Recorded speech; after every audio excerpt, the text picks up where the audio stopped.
ado, we can get into The Days of Abandonment, which is one of her earlier works, or the one work that I think it's her second or third novel. So, Elena Ferrante's, just a quick little introduction about Elena, since I like to be on a first name basis with her.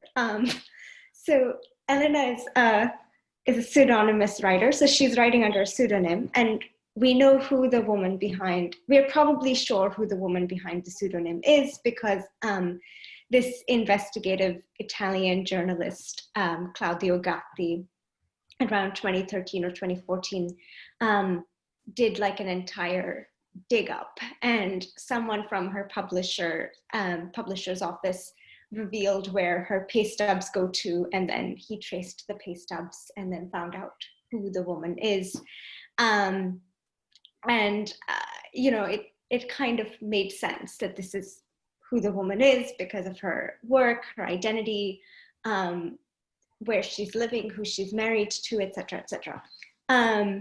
So I think that Elena Ferrante was, she really became famous when My Brilliant Friend came out in 2012, but more so when My Brilliant Friend came out in its English translation by Anne Goldstein.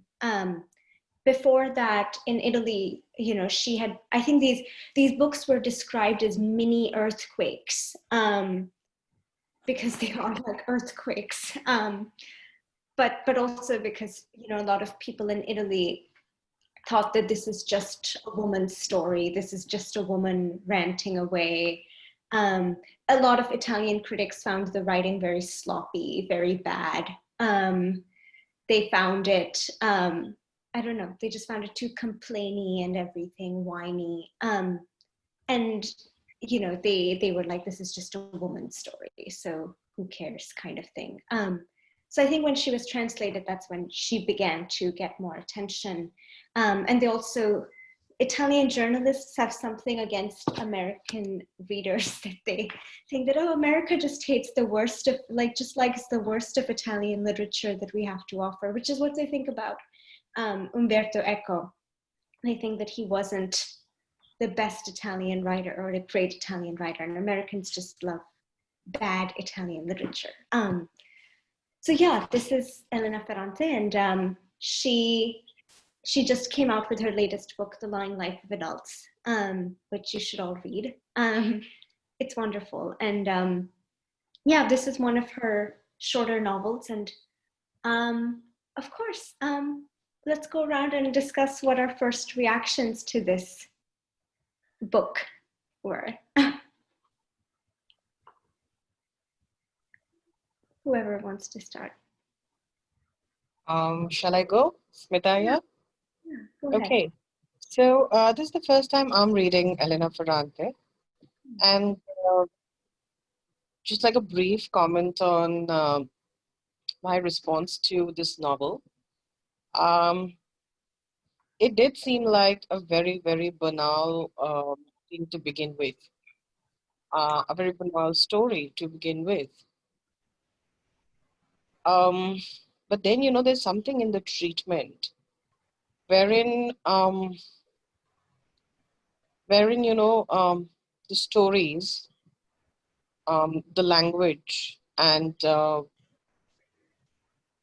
I think it's I think it's the way language is used, and it's the way she's telling the story that I found the effect of Otto's death.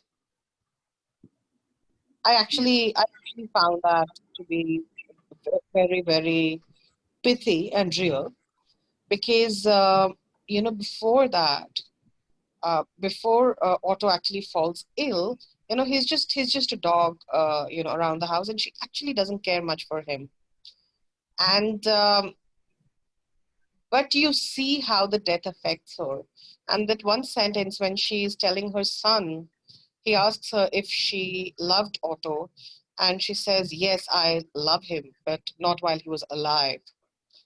I think that's a very, very raw, real sentence in the story. And also, how she actually comes to terms with whatever, the abandonment or whatever, only after Otto has died. I think that is very, very nicely done. And the surprise of, Carano being this exceptional musician, um, I think that also came at a very, very good time when, you'd pretty much forgotten about Carano, the possibility that of what Carano could be, or that, he could be a possibility at all, because it was a disaster and everything since was a disaster between them. So these two things, I think the novel started affecting me much more when Otto fell ill. Yeah. Before that, I think what she does very well is how we see her sinking into from anxiety to depression, and that whole thing. I think that was very nicely done. But from a reader's point of view, I think Otto, the empathy with her growth because of Otto's loss, her helplessness, and she's tried very hard. I mean, she's actually hanging upside down for God's sake to help Otto, but she can't. So yeah, I like that. Thank you. Yeah, thank you for that comment. Yeah, there's a lot there, and I agree. If I had to give a summary of this story, it would be like, oh, this woman's husband left her suddenly for a younger woman, and then she just tries to manage things on her own. Although there's more to the story, but the plot line is like quite basic. But yeah, any other comments? I haven't read the story, unfortunately, so I'm listening. Yeah, sure.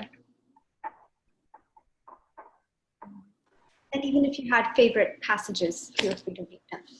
I have something to say. As a writer, I don't care much about any plot line, and probably it's a mortal scene, but I don't. I cannot express how many things I have learned from this novel. I will not be able to tell you in five minutes or one sentence or five sentences. So many things. I'll just mention a few. Like sentences after sentences. Suddenly, I reach to some kind of a new human insight. I mean, not really new. I know that they're true, they're there. But I have noticed that. The writer has noticed that. And now writer is telling me that. Now, okay, one insight is okay, two insights okay, three insights okay. But just pages after pages, one after another. They're observations, they're true, they're hidden. And when they're told, then I'm saying, oh yes, they're true. And then constructing a novel with a plot line and other stuff. That is exceptional. And then to have language, making the language wrap around that. Now, of course, it's in translation. And I was thinking that how powerful Goldstein, right? Goldstein herself, herself is. I don't know anything about Italian, so. But the way it feels like fragments, fragments of words, splinters, just coming at you. They're going to get inside, and they're going to kind of bloody you. This is second. Then I was thinking that, oh, maybe this is the way it will progress, and it will end. And then I understood this extraordinary ability of the writer to calm myself. And so once that huge upsurge happened, Otto died, then it is coming down, and coming down nicely. So of course, sometimes when we are discussing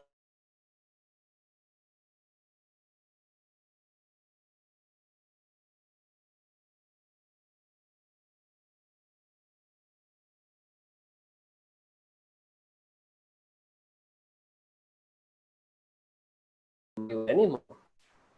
Calms down and calms down and calms down.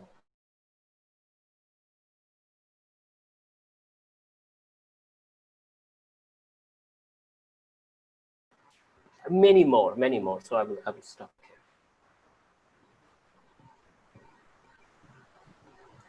here. Devanshi, if I may Yeah. share.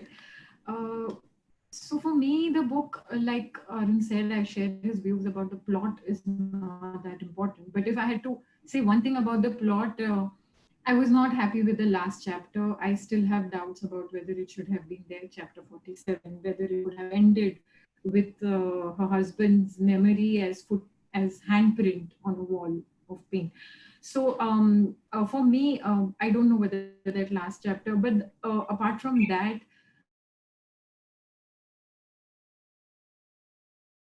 it was about the language and how often she uses similes and comparisons. Also, how the narrator is so self-aware. Like even when she is going through so much pain, there's so much of self-awareness of what, like even when she's trying to turn the key with her teeth and what is happening with her jaw, and even when she's looking in the mirror. So all that was, and I think that kind of self-awareness, I feel, and I've discussed with Arun before, is very important as writers to observe what is happening. And I thought that, and also I noticed that twice she referred to herself as a character in a story. That kind of self-awareness where it borders on meta. So I like that. I like how she's, I'm still very confused about the heavy use of similes and metaphors, because I began counting and she's used like at least 120 times and as if at least 80 times. After that, I stopped counting. So that was one thing, but I had a lot to learn from it from a craft point of view, that even, and the similes are so out of your normal thing, like looking at somebody as if you're looking at a white wall from a gray space. So those kind of similes. Also, while I was reading, I was very aware that it is a translation. So I was very regretful that I cannot read it in the original and I was reading a translation. So for instance, I don't know what is sudden absence of sense. What does it sound like in the original? What does it exactly mean in the original? Is the translation doing justice to those kind of words? Or even why has she kept poverella in Italian and not translated that? Does it have the same effect when it is a part of a sentence which is in Italian? Because right now it highlights itself because it's in English. Or why does she refer to her son as the male child, not as a son? So reading in translation and the way she's used language, so I learned a lot, and it has been a very last week has been an overwhelming week for me because I was engaging with this text. So yeah, thank you so much for it. Yeah, thank you for those insights. Does anyone else have any reactions to share? If you didn't like the book, that's fine as well. Hi, this is Shankar. I first heard about Ferrante because there was a lot of buzz when My Brilliant Friend came out. And the particular buzz was about how she said that she refused to sell her novels. And she came up with a very famous speech, or a little quotation of sorts, and said, my work is only writing the book and the books have to stand on their own. And I marveled and knew I could never, that kind of integrity and commitment to the book was extraordinary. And I found the same, and that was what turned me on to her and turned me on to reading her books. And the first book I read was My Brilliant Friend. And then I read about her, I found it for Days of Abandonment. I like direct, simple writing. I don't like ornate, showy, gimmicky stuff like Rushdie or some lots of wordplay, which can exhaust me. And I think both in her plot, for lack of a better word, it's a one-line plot. Man leaves wife and how she copes with it. And then from that it falls everything. And then the style of her language, the simple, direct, there's a word lucid. That's what it is. That applies to the way she writes. It's very clear. It's very lucid. And I have it on electronic copy, and the number of lines and phrases that I've highlighted and looked at. And there's a poet inside this writer who keeps coming out in the structure of those sentences. And I didn't care where the story went as long as it went organically. It wasn't a question of where will she end up, how bad was the dog. I wasn't thinking of any of those things. I was just in the moment with her. But I mean, it's very arrogant to say that I felt like I understood the character, which was very presumptuous to say, but she does such a good job with it. And having read the other book, that is also has a female narrator, My Brilliant Friend, Leela and the narrator Elena, right? So I couldn't help thinking. I mean, I was playing all these games that these gossip journalists are doing. Like, is it her? And then I stopped after a while, and I kind of was watched along just by primarily the language, I would say.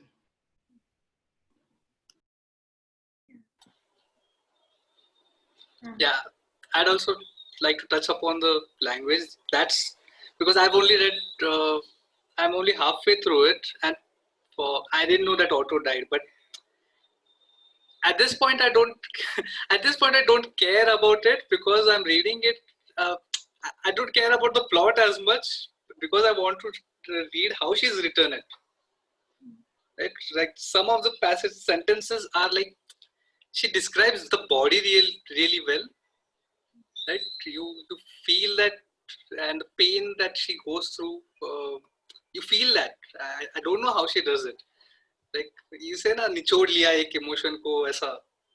That's, I think she does that brilliantly. I've highlighted my favorite passage in the starting only, the favorite sentence.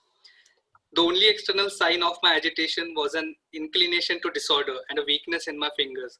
And the more anguish increased, the harder they found it. And the harder they found it to close solidly around things. It's simple things like this that I've highlighted and marked, that I've loved it in this. Also, I observed that I didn't notice that Olga's name came like 30-40 pages in. I didn't know her name. I didn't care until that point. Chapter 7. Yeah. I was like, who is this Olga she's talking about? Yeah.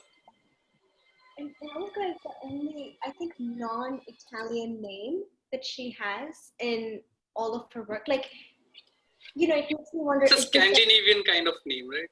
Yeah, it's like a Eastern European kind of name, and kind of like I mean, you know, I don't know if she's Jewish in this book. Is what I often wonder, because it doesn't seem like a Catholic name, which is with the rest of her, you know, characters. They're all like Catholic, they're all Italian, but this one, and they're from the South, and there is that North-South divide in Italy where, you know, Southerners are considered to be outsiders and not really Italian.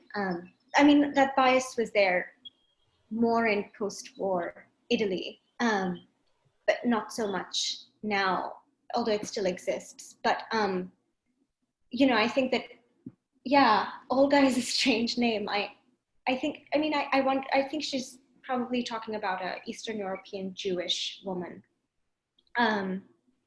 which is interesting to think about. But yeah. And yeah, any other comments or questions? Or Yeah, I think one more thing that I want to say is that, you know, exactly like Shankar and Sumit have pointed, and I think Arun has also pointed this out, that, you know, of course, you know, we are in her thoughts. We see the inside of her, we see exactly how she thinks, everything that she thinks. But also, you know, the sheer physicality of it. I felt that mirrored in my own body through the story. So, you know, you don't read you don't read somebody else's story. You're basically living Olga's story. And I think that I think that's where I tip my hat to Ferrante. That, you know, that's something that we all want to achieve, right? In writing, it's not just about stream of consciousness or psychonarration anymore. It's also about the felt, the life that we feel as we live. And you know, you live it with your body, mind, and your heart. Yeah. Yeah. Yeah, I definitely feel that. I had a panic attack after reading this book the first time I read it, and I didn't like it. And I didn't like it maybe because of the terrible story that it is. Like I wished that no writer had to write a story like this. And I also hated Mario. Like I just hated Mario, and I was like I don't know if I'm hating the book because it has Mario in it, or a man like Mario in it. So I was like, I had to call my psychiatrist and be like, do something. But you know, I definitely feel that way, and I think this book is really, it is like a train wreck. And I think that one of the words that came up, which was interesting, is like I think Arun mentioned it, like about fragments or fragmentation. And you know, the interesting word that Ferrante uses in her nonfiction is Frantumaglia. And how she defines Frantumaglia. Frantumaglia is like a Neapolitan dialect word that Elena Ferrante says her mother used to use. So Frantumaglia means this fragmented, chaotic raw material. And it's specifically when her mother would go through anxiety or disturbances of any kind, or she would start to think that things are breaking apart, and she is breaking apart with them. And she is like becoming millions of fragments and pieces, almost like she would have these hallucinations about becoming raw material and about deforming and not having a body and becoming this kind of very physical but not a humanly bodied kind of fragmented raw material of chaotic mutating substances. And so that's how she describes Frantumaglia. And I think that word, she actually mentions in her book that, you know, this book is about Frantumaglia, or about a woman becoming Frantumaglia. And I think Frantumaglia in English translation was also published as fragments, even though the term means a lot more, and Ferrante goes on to almost, you know, theorize it in a sense. But it is about, it was translated as fragments, which is really interesting and a good choice actually. But that is what she says the book is about, Days of Abandonment. And yeah, I think it's really, and then the other word in My Brilliant Friend is obviously dissolving of margins, or smarginatura, which is, you know, the one of the characters, Lila, goes through this, where she feels that she is just losing her boundaries, and everyone around her is, you know, becoming this inorganic animal human mixture, and everyone is deforming themselves, and she just kind of has you know, these hallucinations and kind of overlaps, and just notices this, and it's like an experience that she goes through. And it's accompanied by fever, sickness, illness, you know, fatigue, everything. So it's kind of like an entire experience, and a very physical one. But I think that those two terms go along together throughout her books, and there's certainly a lot here. And it's interesting that Olga is also a translator, and she does that wrong translation where she inserts her story into the translation she's working on, and then I think the publisher is like, well, this isn't in the book, or you know, so that keeps happening. And all of Ferrante's characters are translators or writers, except in Lying Life, because it's a teenager who doesn't know what she wants to do with her life. But yeah, yeah, fragments is the word for this. But yeah, does anyone have other comments or just questions and things you want to discuss?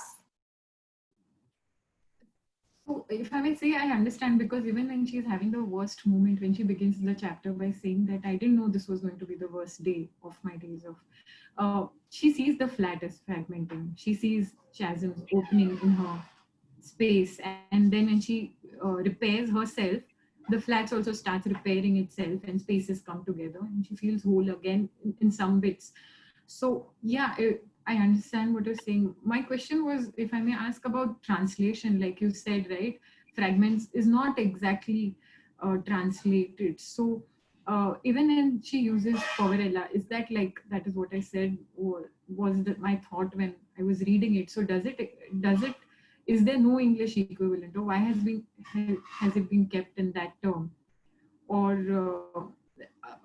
even when she uses the word male child instead of son, is male child and son different in Italian? Yeah, Yeah. those. Yeah, I think that, I mean, there's certainly a word for son in Italian, filio. But then, you know, I was also struck by that choice to do it into a male child. And I'm not good at classics, but I think it may have something to do with classical Greek myths here as well. Because I think that the way she talks about rage and the way she talks about someone not just falling from grace, but also dying and mutating and coming, going through the process of being, I don't know, born anew in a sense, is what it feels like. But I think a lot of her work has been obviously compared to reworkings of Greek myths. Like, you know, there's the theory that My Brilliant Friend is a rewriting of the Iliad. And you know, her other books are rewritings of these characters from Greek mythologies. And I think that it may have something to do with it, or it may also be a term of sort of depersonalizing this child. But I think in the original Italian, it was, you know, it was son. And Poverella, I think that she didn't, I think Anne Goldstein made the right choice of not translating it, because it would just be poor woman, you know, but it's, I think Poverella is also, I mean, it's kind of like a more specific word that she has inherited from her mother. So, you know, we have reason to believe that this is a Neapolitan word instead of something that, and I think that all of Ferrante's work has this dilemma about using dialect versus using language, because Italy has many, many different kinds of dialects, at least, you know, more than 40 or 50. And the Neapolitan dialect is what these women are trained in. So you basically, it's kind of like, I mean, for lack of a better example, it's like Bhojpuri or Hindi, or it's like, you know, you use English in school, you go to an English medium school, but maybe at home you're speaking in Hindi. And that's the same, you know, dialect is what you kind of inherit and you speak with your parents, but standard Italian is what you use in school and officially, and standard Italian is the language of upward social mobility, etc. And I think that Poverella is because she's grown up hearing in Naples. You know, it's kind of nice that it wasn't translated, because translating would also be falsifying the origins and kind of falsifying something that cannot be translated into standard Italian, or that she probably does not speak in standard Italian in the first place, because the Neapolitan dialect sounds very different from standard Italian. It sounds like a different language. And the HBO series, and she doesn't write in Neapolitan dialect in the books either. She, even in the Italian, it's like he said in dialect. So just as it is in the English translations.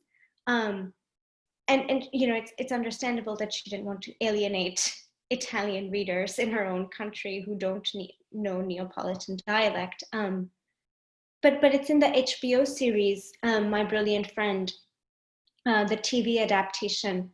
it is completely in dialect, and I didn't understand a word. So I had to listen very carefully and listen to it at like 0.5 of the speed to understand the words, because it was a different language. It's written differently, dialect as well, and it sounds very different. So now I'm at a point where, like poverella wouldn't be spoken in the same way. It would probably be like, poverel or something like that, or it would sound very different. And it's the same with Anne Goldstein. I think she knows which words to not translate very well. And she's a brilliant translator in that sense.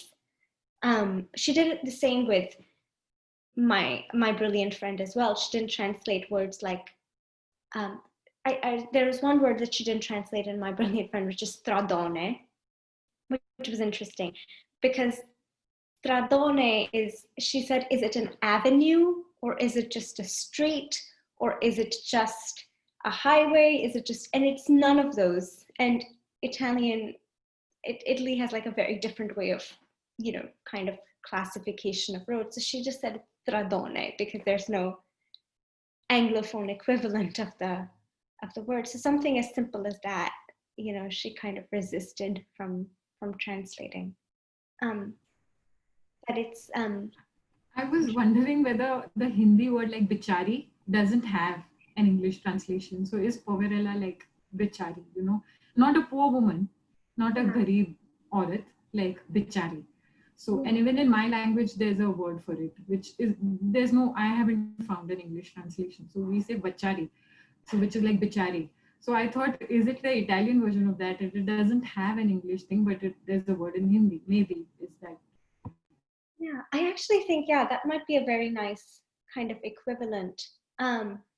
Because it is more than just poverty. It is, I mean, the poverella she sees is obviously poor. And there's a movie adaptation of this, which I don't really like, and it's horrible. But, in that she's also depicted as a gypsy. So, you kind of, as a gypsy and as a, kind of like an outsider again. So maybe kind of like Olga, because Olga is not, going by her name, we have reason to believe that she's not originally from Italy, or maybe her grandparents were Jewish and fled during the war, etc. But it's I think bichari is like the word, maybe, just to show the desperation of it too. But that's actually a really nice word. Yeah.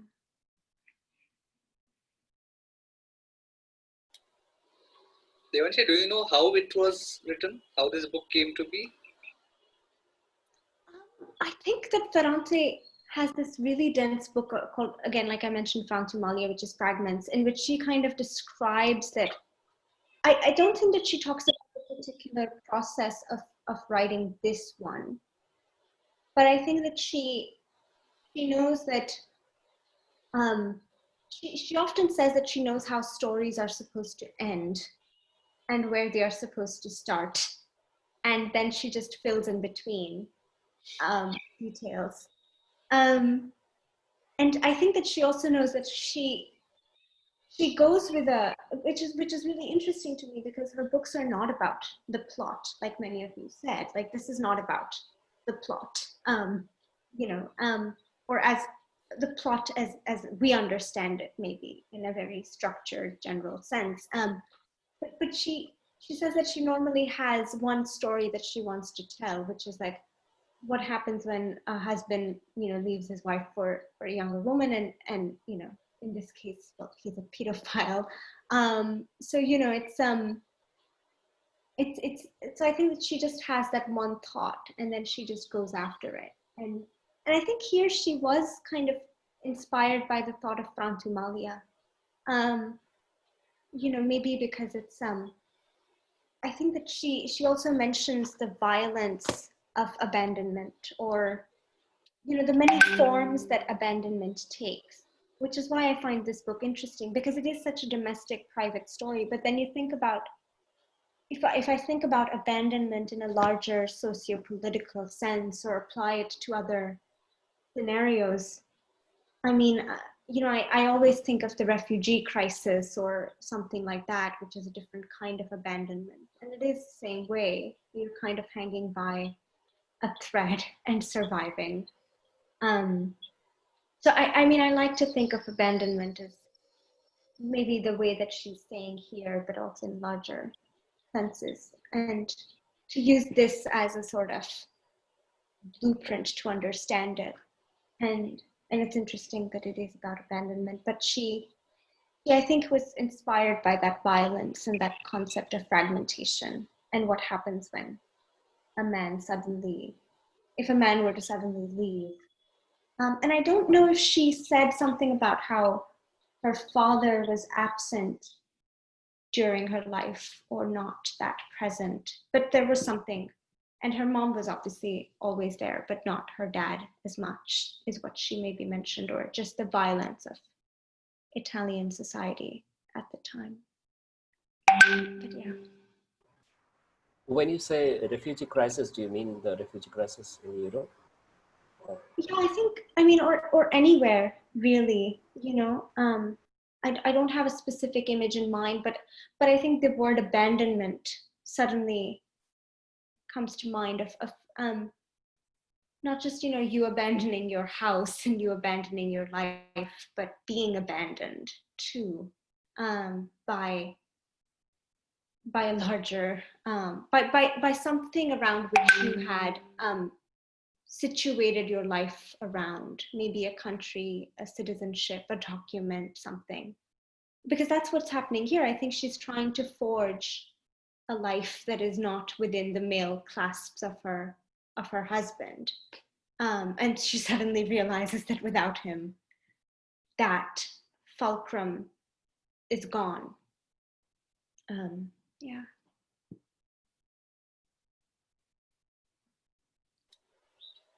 I don't know if this was a throwaway line or something. They were lying there on a piece of cardboard that had made bed for some immigrant. So maybe that could hint the refugee thing. Yeah, and it makes me think too, because Olga, again, keep going back to the name here, because it's like, it's the only non-Italian name in like all of her books.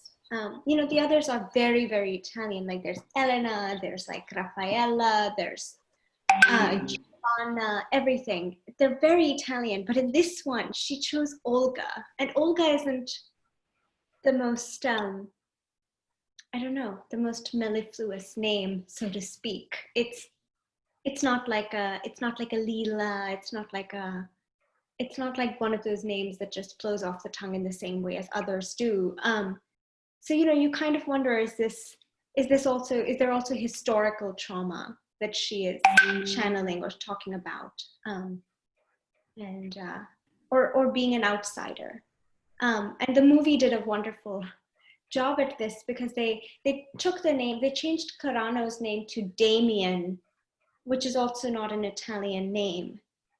And they had Damien and Olga, and I was like, interesting that you chose to change his name into a non-Italian name as well, and then the two of them kind of have this love story going on, or later on. But it's interesting. Yeah. I also thought that Olga was like, to me it sounded similar to ugly. Yeah. And her whole thing about beauty, all the epiphanies that she has about beauty, about face and death, and realizing that maybe her husband left her because she's not beautiful anymore. Or then how love is just man's desire for one particular thing, and that whole thing, obsession with beauty and her lack of it. And so I thought, like, her thing with even looking in the mirror, the ugly and Olga, I thought that's why she's named her Olga. That was just, maybe I was reading much. Yeah. As my luck will have it, go ahead, please. Yeah, I was just saying that Olga is a Russian name also. It has been used by several imperial family members also. Olga was the name, so I don't know whether that has anything to do with it, but yeah.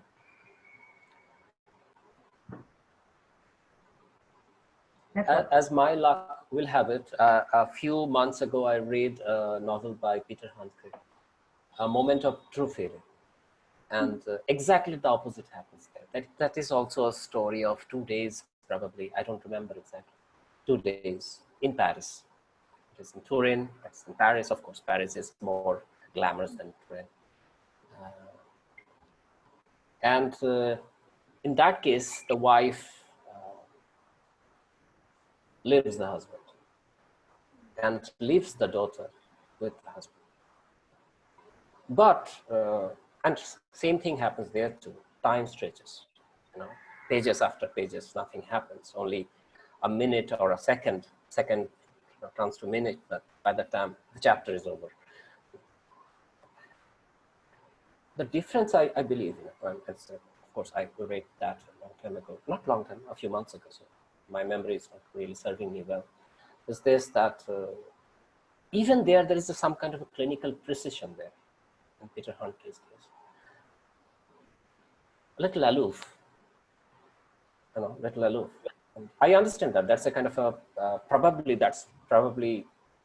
the old male writer's tradition. Probably. I would like to speculate that, of course. I don't know much about it. I haven't read about it, so I'm just speculating on my own. To be a little objective about oneself and about the situation. Because when the wife leaves the husband accepts it, husband kind of understands, yeah, that is going to happen because I'm unbearable. Here, Olga doesn't give that leeway to Mario. And when Olga even, says that she's okay with it, and probably she's okay with it, even then she mentions the faults of Mario in front of Mario.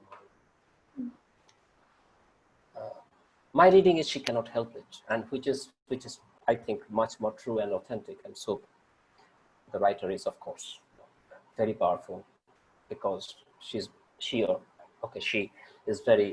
being very, very honest about it. In case of Handke, that doesn't happen. I cannot really love Handke's protagonist, and Handke achieves that. You will not be able to love my protagonist. You will not be able to hate my protagonist, or if you do it, you will do it. But yeah, here I feel for Olga. I really feel for her. So yes, that is instructive too. That how both of them are, and I just to bring it, when say, of course, her writing style is completely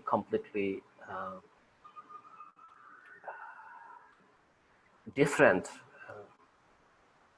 If we read about Morrison's characters, right?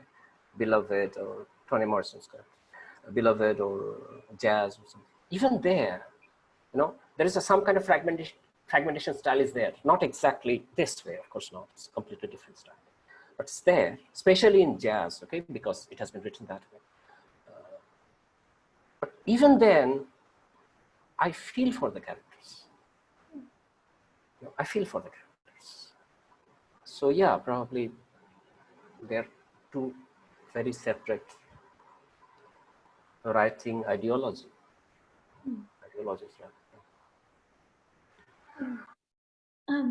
There's also, going off of that, there's a wonderful book that, Elena Ferrante's alleged husband, they're married, but this is the guy who was sort of also accused of being Elena Ferrante, although he's just married to the writer. He wrote this book called Ties.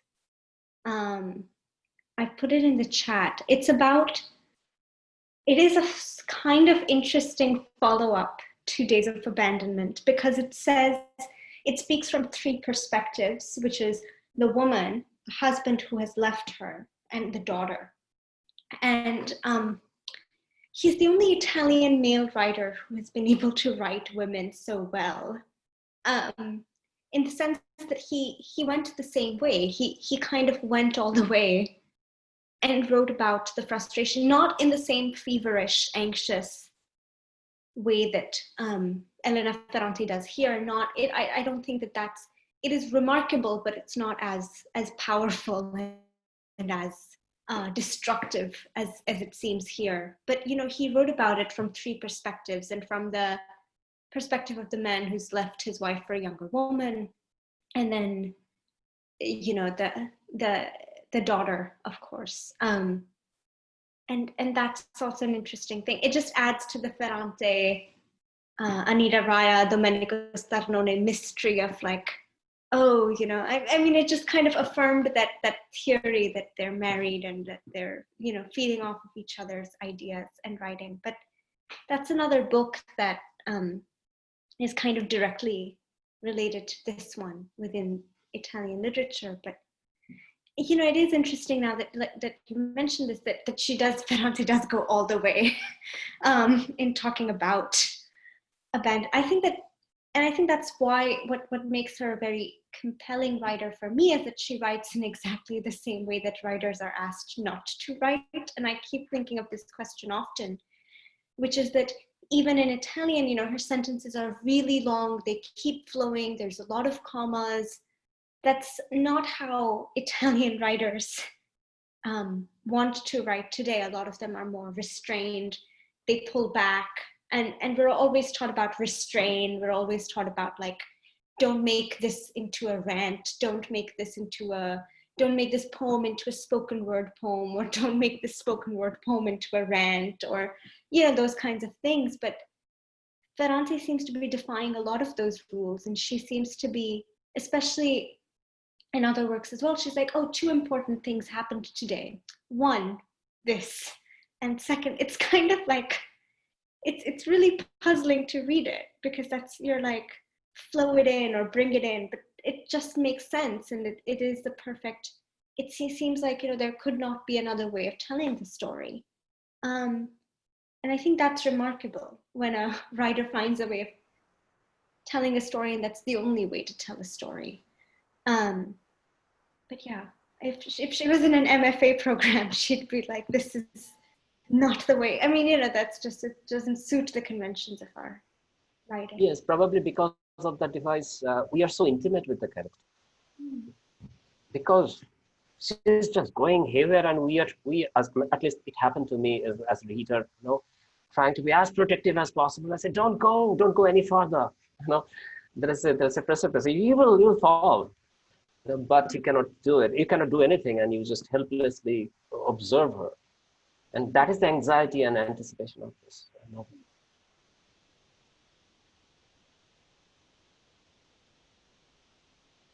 Curiosity, I said, how many times was abandonment used?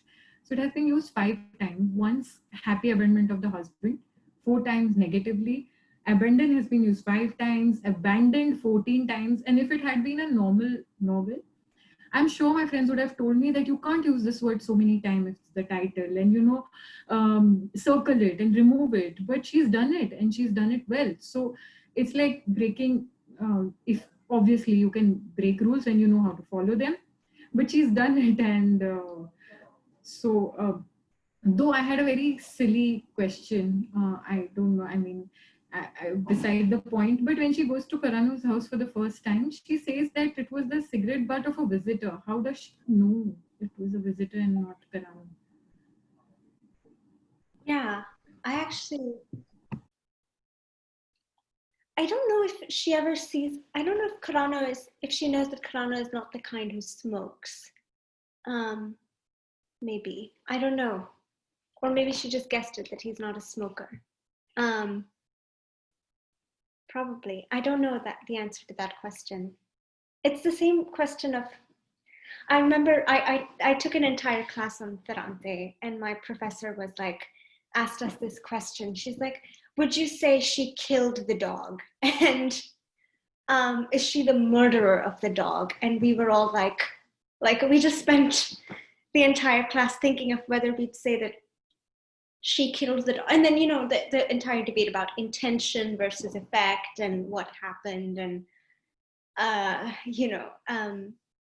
was it the insecticide and the chemical that she was using?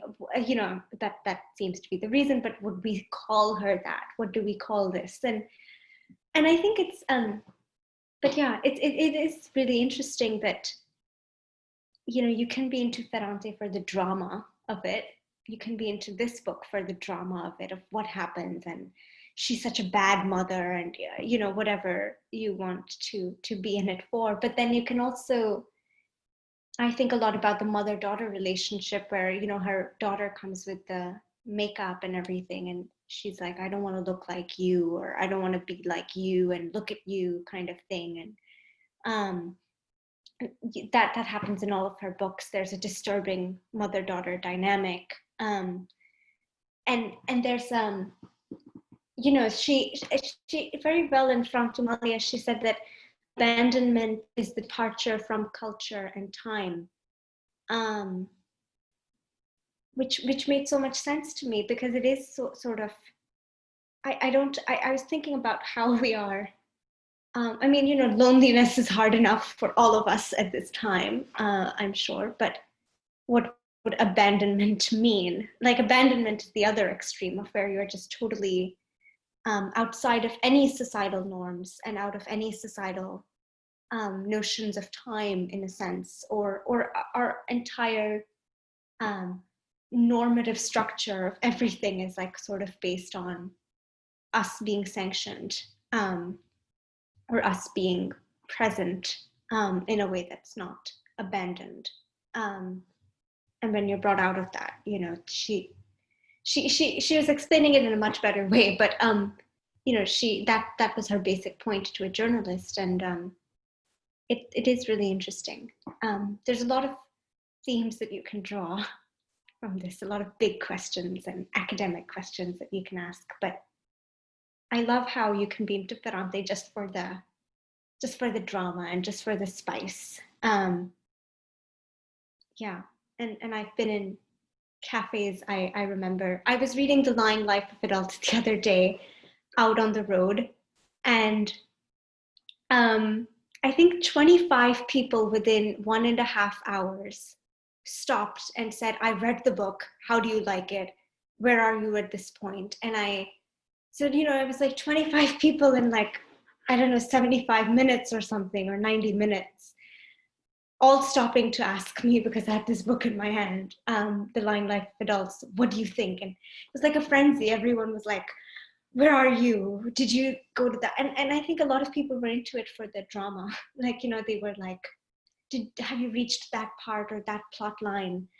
And there were other things that I was thinking of course, and I read the original in Italian first, so I know what happens, but it's interesting that I always, whenever I carry a Ferrante book around with me, there's always one person I see who is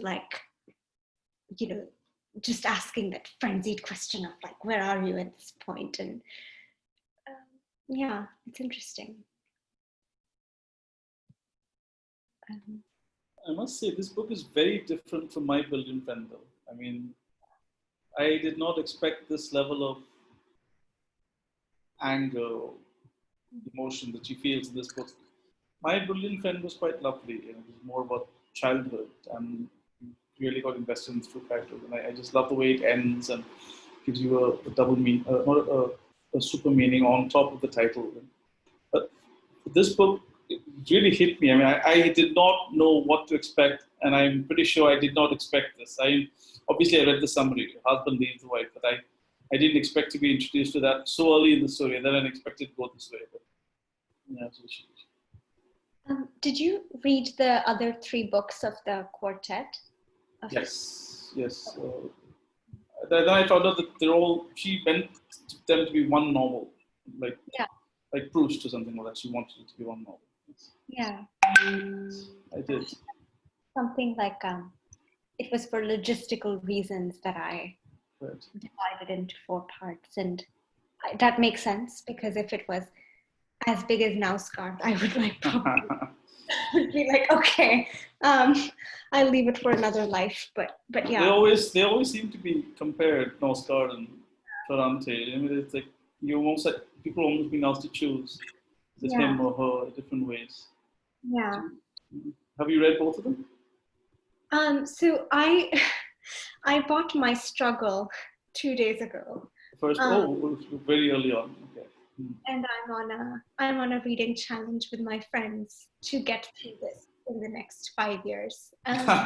All 6 novels, all 6 books. Right? Yeah. So hopefully that happens. But yeah, I've read his other works, the shorter ones. I think he wrote this Seasons kind of series of like autumn. Oh yes, the seasons, right? April, spring, summer, autumn. I've read the first 2 novels of My Struggle, but there was just too much of him, in terms of he is exhausting to the level of personal detail. I mean, Ferrante is nothing like that. She's more. My Brilliant Friend is beautiful. This book is a little brutal in a way, Days of Abandonment. But My Brilliant Friend is nothing like that. Yeah, I think My Brilliant Friend is a little. It's definitely slower. Yes. I mean, I think that there are parts where there's extreme anger and extreme violence. It's really disturbing. And if you've seen I couldn't watch the TV series because of the, it's different to watch the violence on screen, especially the violence that happens to the women. It's just like, it's there. And I'm just like, okay, it was hard enough to read it in the books. And now that it's on the screen for us to actually see, it's much harder. I don't even think I want to see a visual adaptation of these books. The words are so perfect, or they convey so much that I'm not really interested in the movies per se. Although the movie adaptation of this one, they actually changed I think it's a German Shepherd in this book, right, Otto, and changed it to a golden retriever. And those must be commercial decisions, right? Because movies are made just for money, and the books are written by an author all alone at their desk. So I don't think she would choose a dog for commercial reasons. But whoever made the movie, the producer must have had a dog or something. Yeah, and they changed a lot of things about it. Like the actress they chose is like really popular in Italy. Not that I've read any of her films, but they changed the Carano to Damien, and they just changed a lot of stuff, and I was like, okay, whatever. But I think that Ferrante has been consulted on every script so far. But I think on this one they didn't consult her as much, and I think that's where they faltered because she's really, I think if you want to, as writers, if you want to know how to give critique, definitely get a copy of Frantumaglia, because she is excellent in critiquing or giving comments and the attention to detail, but also sometimes the brutal honesty of it. Like is that a book of essays and letters? Is that the one? Yeah. I think that there was one point where a journalist asked her some questions, and she said, actually the questions you're asking me can be they're like too long, and I can just give yes and no answers to all of them. And so she basically said, I think you should restructure your questions like this. Is your book about the disturbing relationship that you have with Naples? My answer, maybe. And stuff. And he was trying to think of all smart things to say and everything. And but all her interviews are written interviews, right? I mean, journalists have to mail her the questions and she mails back the answers. That's why she stays mostly anonymous, or is that changed now? Yeah, so I think that Ferrante doesn't get directly in touch with the journalist. Firstly, there's I think her publisher, either her publisher or someone from the publishing house is a connection to her. And it's maybe the head of Europa editions in Europe, Sandro Ozzola. And then there's a translator, Anne Goldstein. So Anne Goldstein has also not been in touch with Ferrante directly. She's only been in touch with her through the publisher. And then there is, sometimes the questions would have to be translated. So that would be Anne Goldstein if it's Italian English. And then so there's a whole channel. And she frequently, there's this wonderful book called The Ferrante Letters, which is a book of criticism. One of the writers in that book says that she was going to interview Ferrante, and Ferrante at first refused. And she said, I don't like how this woman is as a reader or something, or I don't appreciate the readership or the way of reading of this woman. And then 3 years later, she said, oh, now I can answer her interview question. And so then she allowed after 3 years, but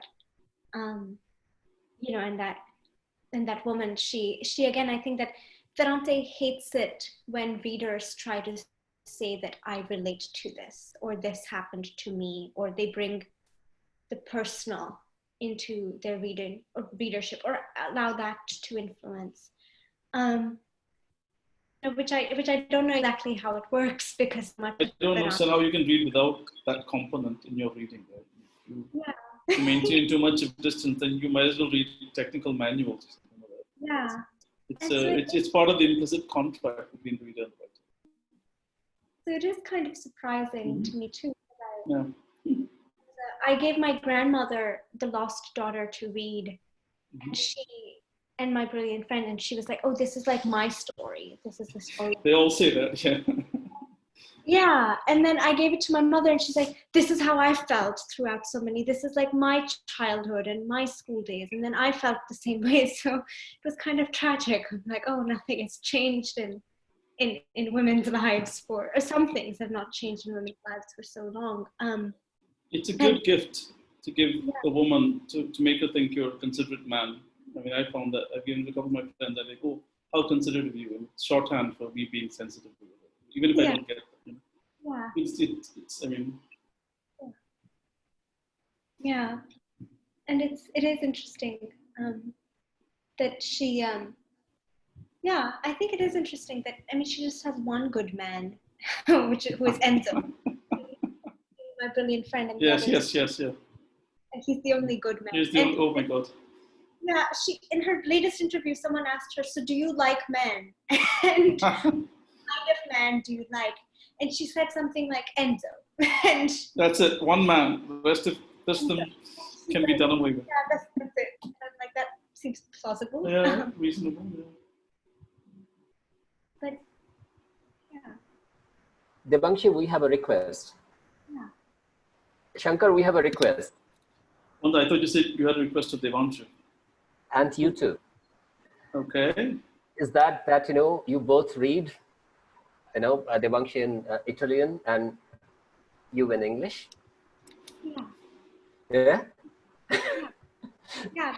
Is this, one sec, what is the full request again? Sorry. The full request is to read the whole book, because many of us. Oh, you mean read it out loud? Yes. I believe what you're calling for is an audio book. Is that what it's called? Yes. I think you have to go to audible.in and you might find someone better suited. It's not a big book though. It's only 200 pages, I think. Days of Abandonment. 186 or 85, when I... 168 pages. 68 pages. It doesn't take long to read that way, yeah. I think someone mentioned that they read the audio. I'm just curious who was reading the audio book. I did. I listened to the audio, and except it was 6.5 hours, and I think I heard the first 25 chapters there, and then I saw, Arun, that you would offer that link where you were. I felt I didn't have 4 hours more, because I was only listening to it this morning. So then I got it from you, and I read the second half of that. But it was quite, listening to it was really an amazing thing.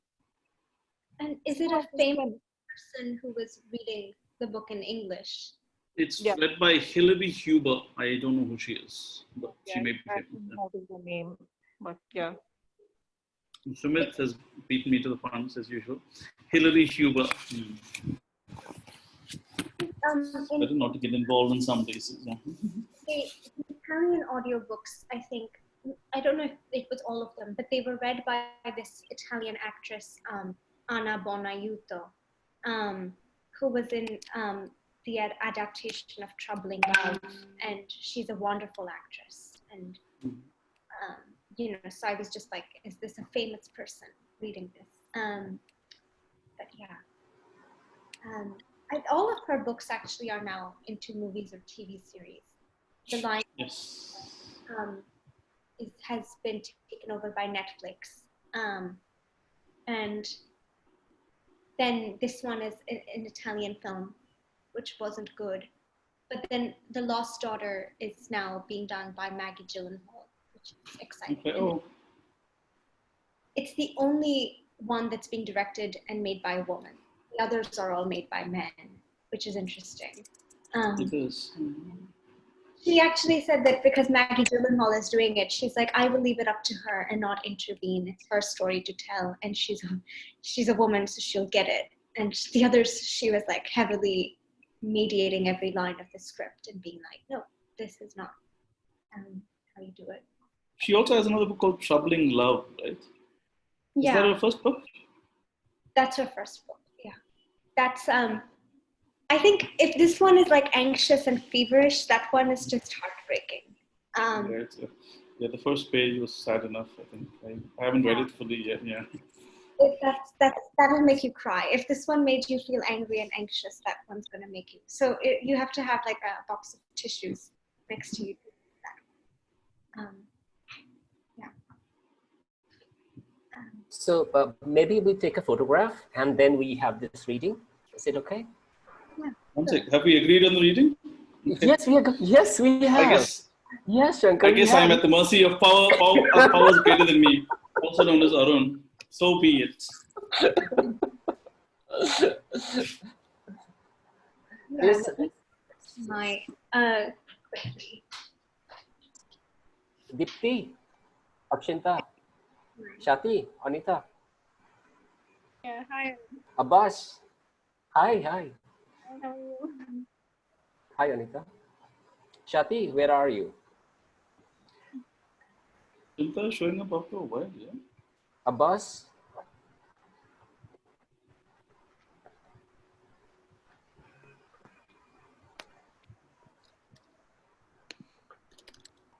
Yeah, hi, sorry. Yes, please show your face, please. If you. Actually, outside, dude. Yeah, that's all right. That's all right. With a mask, it's fine. Just for the photograph. Yeah, Sumit, what's up? hi. Shati, We can- why Shati is the only one who we don't get to see. Shati, are you there? I think he stepped out. I'm guessing not, yeah. So let's take a photo. Sumit, will you please? Yeah. Done. Oh, come on. I'm posing now. This is a ridiculous tradition that we should do away with. Arun, there's no difference between your posing and preparing to pose, okay? There's literally no difference. Yeah, done. Thank you. Abbas's mask will help us to date this photograph in the year's future. Yes. This was during COVID, you know? 30 years later, Abbas is braving all this pandemic and all just to be.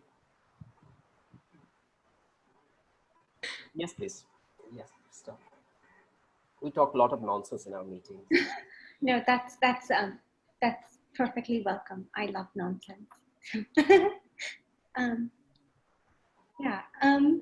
Do we want to read in English first, because I'm trying to pull up my Italian ebook version. Would you like to match the piece, the portion you are reading in Italian? Yeah. Yeah, so tell me which we should read, and I'll just open up my copy as well. Yeah. Does anyone have a preference for what? The one where she cries and she feels there are shards. I mean, that's just a suggestion. Do you remember which chapter that is, Kinjal? I think chapter 17. Okay.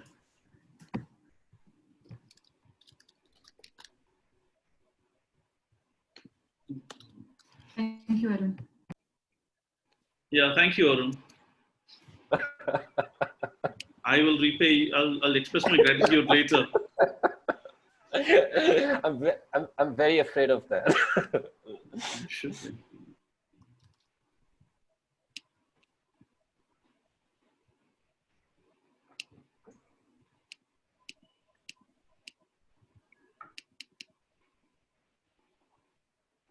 That shards things comes halfway through the chapter, right? Yeah, that's just suggestion. I mean, whatever is best for both of them. I think we should go with.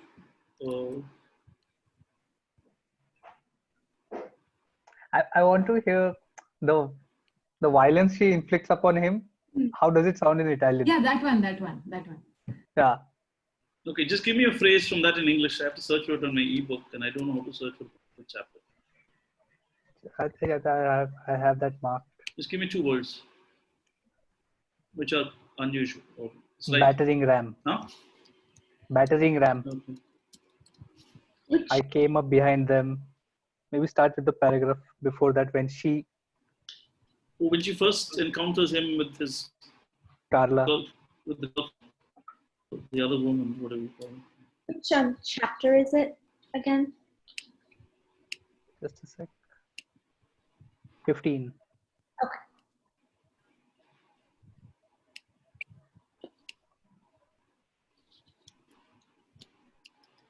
Hold on, I'm going to be a little slow. Just give me a couple of minutes.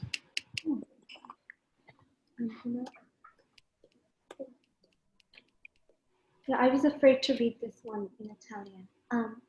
Although I would recommend, it is worth learning Italian to read the opening paragraph of The Lying Life of Adults. Because that one, I mean, in English it's beautiful, but in Italian it's like, it just shakes you. I didn't speak, but. Okay, so I found it. Okay. So do we start from the beginning of the paragraph, the chapter, the whole chapter, or? I don't know how we'll coordinate the readings. I think it has to be one after another, otherwise. Yeah, but if we don't start at the beginning, I don't know how we'll coordinate because the battering ram thing comes halfway through the chapter. Can we start with there's a paragraph that starts, frustration gave me a stomachache. I went back along the street. I felt as if I were about to lose my breath and sink to the ground. That's halfway through chapter 17. Poet's name, Guido Gozano. Guido Gozano. Oh no, I think she has a physical copy. No, Devanshi has a physical copy, so she doesn't.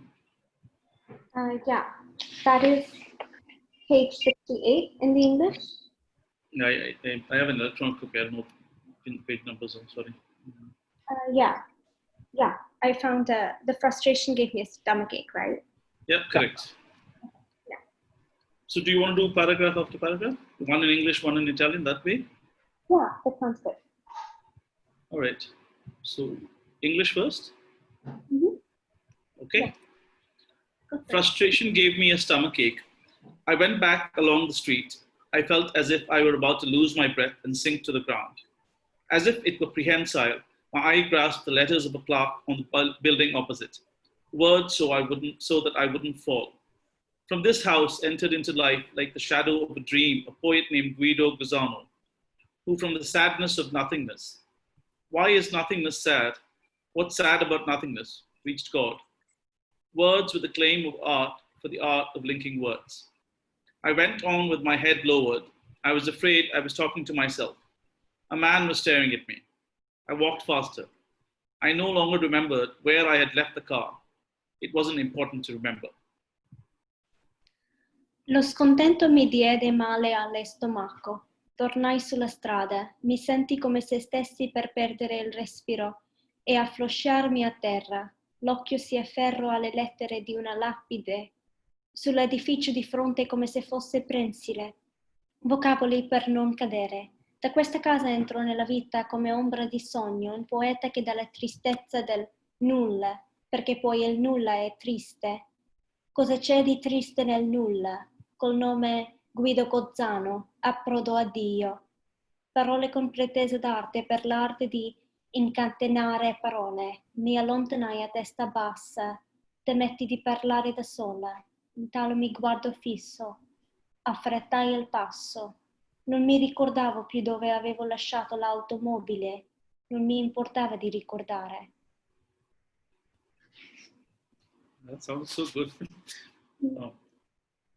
I wandered at random past the Alfieri Theatre, ending up in Via Pietro Mica. I looked around disoriented. Certainly the car wasn't there. But in front of a shop window, the window of a jewelry store, I saw Mario and his new woman. Vagai a caso, costeggiai il teatro Alfieri, fino in via Pietro Mica. Mi guardai intorno disorientata. Lì l'auto di sicuro non c'era, ma davanti a una delle vetrine, un negozio d'ori, vidi Mario con la sua nuova donna. I don't know if I recognized her right away. All I felt was a fist in the middle of my chest. Maybe I realized that she was very young, so young that Mario seemed an old man beside her.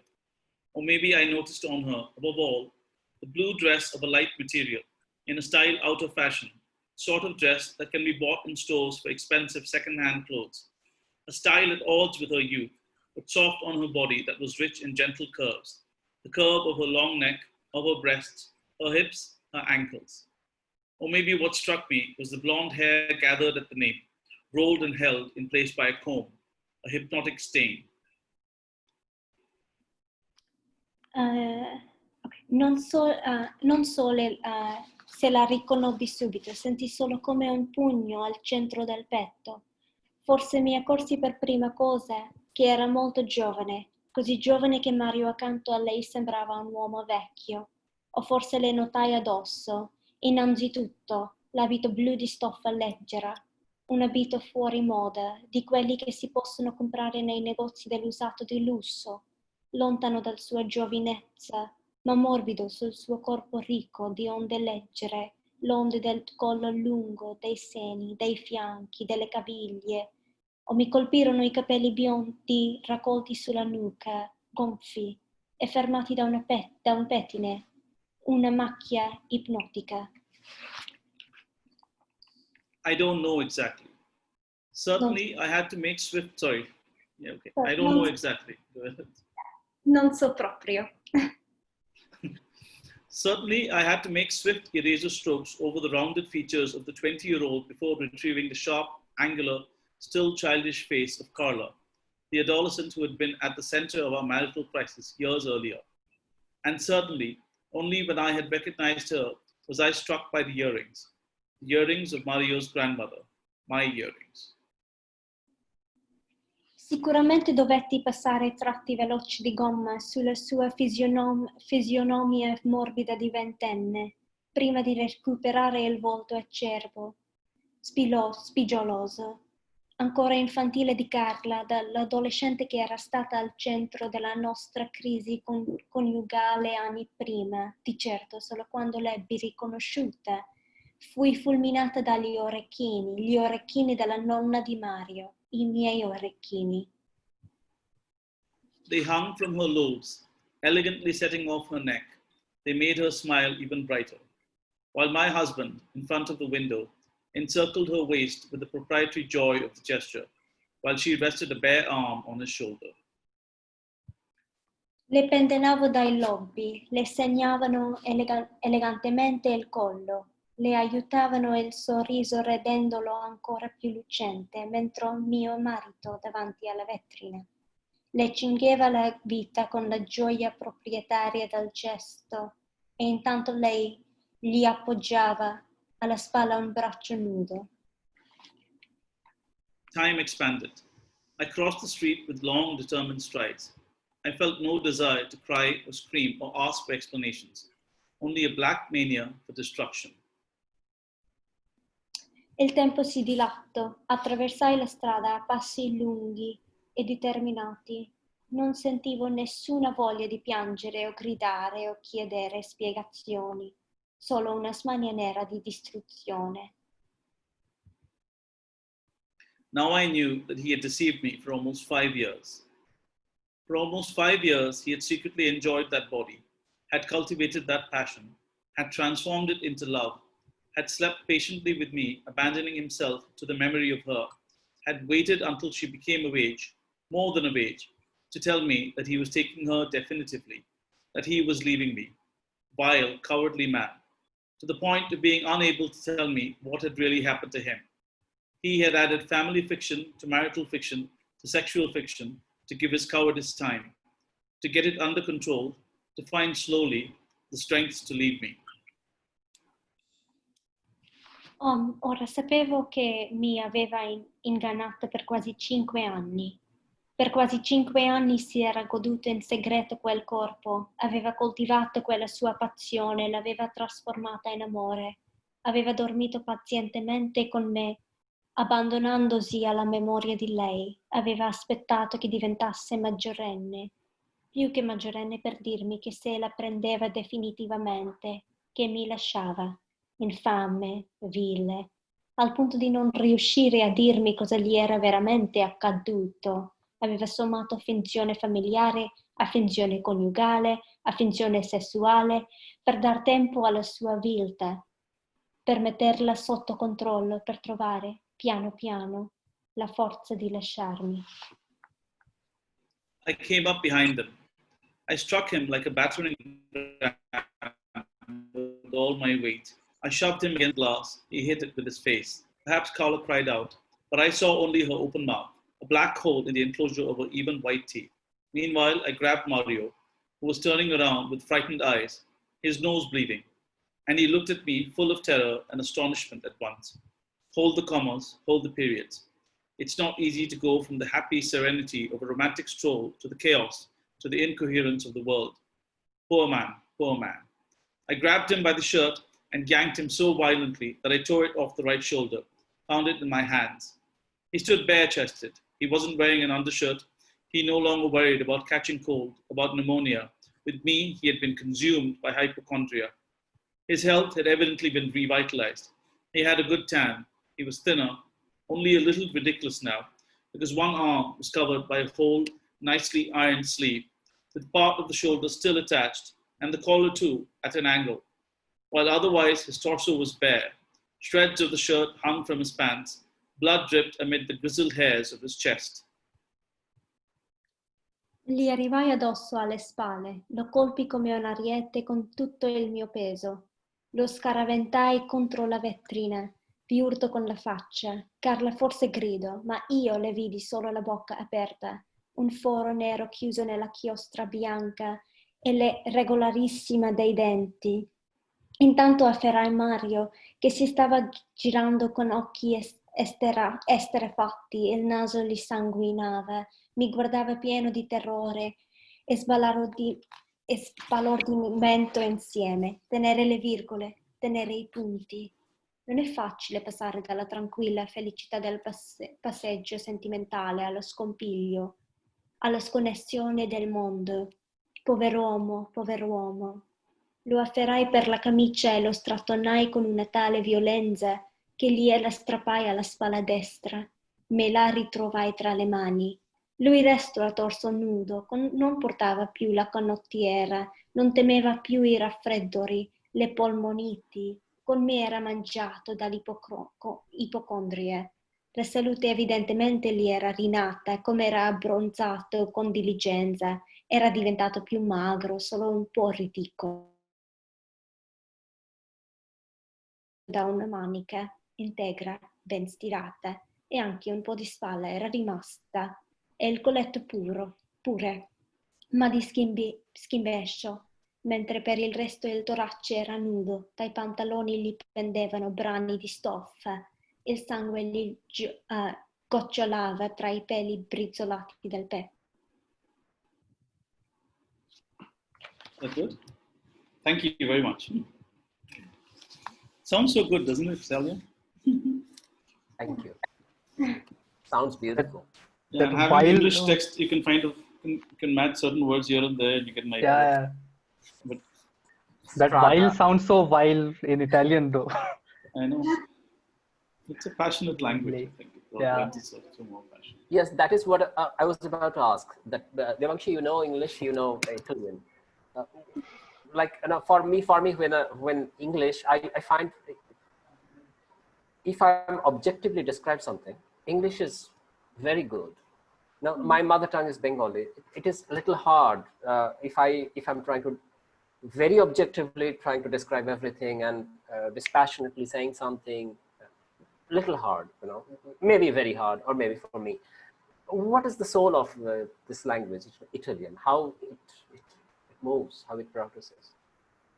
Yeah, I think that it's certainly very musical, and it also just, it's also kind of just like a rush in a sense, or but it's kind of like a melodious rush to me. Or I think that when I read Italian, it's kind of, yeah, it is kind of like it kind of keeps slipping off the tongue, but also kind of, it's very slippery on the tongue, so to speak. But then it's also, it's very easy actually to write poetry in Italian because the words only can end in so many ways. There's not the same variety of word endings as in English. So it's actually a very poetic, musical language. It's kind of inherently that. But I think with the Neapolitan dialect, it's different. So if this book was written in Neapolitan dialect, or if it was, when I heard it in My Brilliant Friend, the TV series, I think that's where, because a lot of Italian words sort of end with, the vowel sounds like A, O, A, E. But the Neapolitan dialect ends with these like harsh consonant sounds. So, you wouldn't say, in Italian, for instance, you would say, I don't know, as non lo so. But, in Neapolitan, it's like non lo sacce. And it's like just it's more, it's not as soft, and it's kind of more violent and restrictive and restraining. So I actually don't know how these books would sound. I mean, even in Italian, it's like, they're just full and they're really rich, but they're really light on the tongue. And you can just like, you just keep going with the flow. And again, I think it's one of the lessons of writing that maybe is so important in Ferrante is how to write in the present. Because we are, I think as writers, always like trying to, we're never actually told to write about what is happening in the present without using the present tense, really, or to be present in a moment is difficult, to write about. It's easy to write about memory or future and this would happen or whatever. But in Italian, it's the same feeling. You feel like you're in this rush and you're in the present and a lot is happening around you. And the words are big, the words are like, but you can't describe words, as objectively in Italian. I think that someone once asked me, they got a manual or something for like a coffee machine and it was in Italian. And so my friend was like, would you translate this manual for me so I can understand how to operate this machine? And I was like, I don't know how good a job, I'll do, because I don't know the technical kind of language of Italian that well. I know more literary language, but it was just like, I don't know how well you can actually objectively describe machines and machineries, etc. in Italian. And also in Italian, what they tried to do, surprisingly, was that, I think in Sanskrit, you have a different word for computer, etc., which is not computer. It's I think called sangan something, which is like the word for calculator or calculating or something, but that's like the original sort of word, and obviously it's no longer used. We don't use that in Hindi or Sanskrit probably, but in Italian they were like, we don't want to use any English words, so they tried to find different words for even computer, for television and everything, and that didn't work. So thanks to capitalism and the Italian economy itself and changing structure. So they were like, okay, we'll go to computer and laptops and emails. But they tried to find or forge Italian words for that. But that was a failed project. But the books are, I mean, I learned Italian to read Elena Ferrante in Italian, so I would say it's worth the effort. Can I ask you a personal question? How long did it take you to learn Italian? It took me 3.5 years, 3.5. But I also lived 6 months in Florence. So I think that was really, it was at the last stage of my, I had to take the elementary and intermediate Italian classes in college. And then the last one that I was taking, which was the advanced, was like in Florence. So that was really helpful because I knew the basics of the language then. It was just learning how to have conversation, etc. So yeah. Lahiri also did something like that, right? She moved to Italy. Now she's only writing in English, in Italian or something like that. Italian. In between, I don't know whether she has, now she's writing in English or not, but in between she was not writing in English. She was writing only in Italian. So it was a Bengali lost to Italian, not just English. Yeah. I'm laughing hard. She's translated that book you're telling us about Ties, the guy who's married Elena Ferrante. She's translated that book. Translated that. And that's actually quite different. I mean, I wonder if Anne Goldstein did it because Chumpa translated it, and it doesn't seem like it's like, you know that you're reading a translated book when you read this one or any book by Ferrante, but with Chumpa's, it just seems like this is written in English. You don't get the sense that I'm reading something translated, which is, can be good, but also I'm not sure how, if something was to be preserved about, if another translator would do it differently. Yes. And definitely. But Chumpa writes really well in Italian. I don't like her. English? I feel like her English writing is for ABCDs, which is American-born confused theses. Yeah, she kind of writes with that perspective. Or sometimes I just feel like the way that she describes, or she doesn't resort to sort of more native, I don't know, words for certain things. I remember she tried to describe a dupatta or something as like as an Indian scarf or whatever in one of her books, and I was like, you can just use the word. Yeah, she does that. She does that a lot. There's one where she talks about bel puri, I think, and she uses all these fancy words, puff corn and cornflakes, and she's deliberately doing that. I think there's always been a distance in her work. So I think that I enjoy reading her in Italian more than her English, because then she actually wrote a very good book called Dove mi trovo. It hasn't been translated, but it's Where I Find Myself, I think.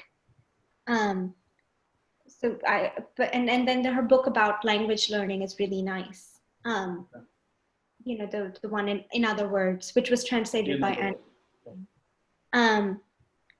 Which is nice, but she had the privilege of moving to Italy and learning it.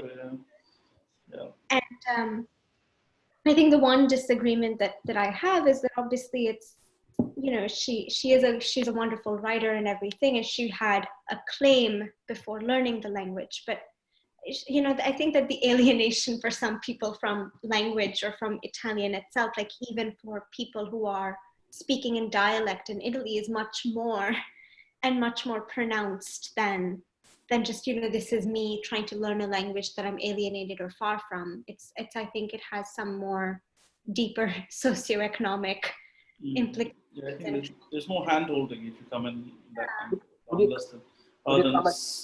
would you come again, please? I have not understood the last. I just said that, in terms of, I think that she talked about like being alienated from Italian and kind of learning it, or kind of what it feels like to learn a language and stuff and be there. But I think that for other people, even those who are speaking in dialect, or for, refugees from all around the world who have to learn Italian for survival, it's a different kind of alienation than just for lack of a better word, a sentimental or like just an intellectual alienation, perhaps. It's more socioeconomically and politically grounded, and I think that that's something she it's something to consider, to think about when one is learning Italian, and Italian is, again, the kind of Italian that she's learning and she's speaking is not the Italian or the dialect that everyone else is speaking there. So it's still an elite kind of language that she's learning. It would be different if she was like, I'm learning this forgotten, obscure dialect that is fast disappearing, you know.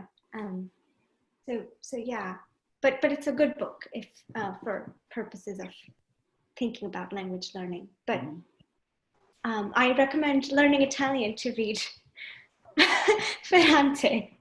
But yeah. Devanshi, if I may, can you tell us a little about the recent encounter you had with Goldstein? If you don't mind sharing, how was that experience? Yeah, it was wonderful. I actually took a class with Domenico Starnone. He was teaching here, I think last year, you know, it was like I had to specifically apply to be in that class, and then Anne Goldstein was auditing that class. So Anne Goldstein she's really, really humble. She started learning Italian when she was 30, 35, and she was working as a copy editor for the New Yorker. And, you know, so she has been doing Italian translations, reading, writing since 20, 30 years, but, you know, she still audits literature courses at universities and colleges in New York. So she takes classes in Italian literature. So she just audits them and she just sits in class, but she goes to one lecture every day or one class every day because she thinks that she doesn't know enough about Italian literature, and she loves to listen to students and professors. So she still attends class, and she does the homework. She writes papers and submits them. She's like, don't grade me, but you know, I'll just write something.